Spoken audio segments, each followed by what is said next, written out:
ধান চাষে আমরা এই জেলার মধ্যে এখন আমরা আমাদের যেটা চাহিদা রয়েছে আমরা পূরণ করে আরেকটা জেলাকে আমরা খাওয়াতে পারি।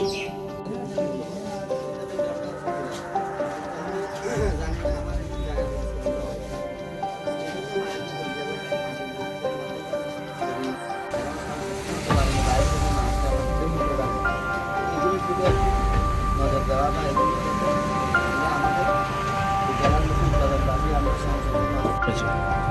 নমস্কার, আপনারা সকলে অবগত রয়েছেন গত দুদিন আগে আমাদের রাজ্যের মাননীয় মুখ্যমন্ত্রীর হাত ধরে এবং রাজ্যের মাননীয় খাদ্যমন্ত্রীর হাত ধরে উদয়পুরে কৃষকদের কাছ থেকে ন্যায্য ধান ক্রয় করা শুরু হয়েছে। এর অঙ্গ হিসেবে আমাদের এখানে দক্ষিণ ত্রিপুরা জেলায় সাতটা ব্লকের অধীন দুটো ধান কেন্দ্র রয়েছে, একটা রাজীবনগর, একটা ব্রজননগর। আজকে রাজীবনগর যে ধান ক্রয় কেন্দ্র, এটা আজকে থেকে ধান ক্রয় করা শুরু হয়েছে। এখানে টার্গেট রাখা হয়েছে মোট 1000 মেট্রিক টন। ব্রজননগর যেটা রয়েছে সেটা 1200 মেট্রিক টন। আমরা আজকে থেকে রাজীবনগর যে ধান ক্রয় কেন্দ্র আজকে থেকে ধান ক্রয় করা কার্যক্রম দিয়ে এখানে অনুষ্ঠান হয়েছে।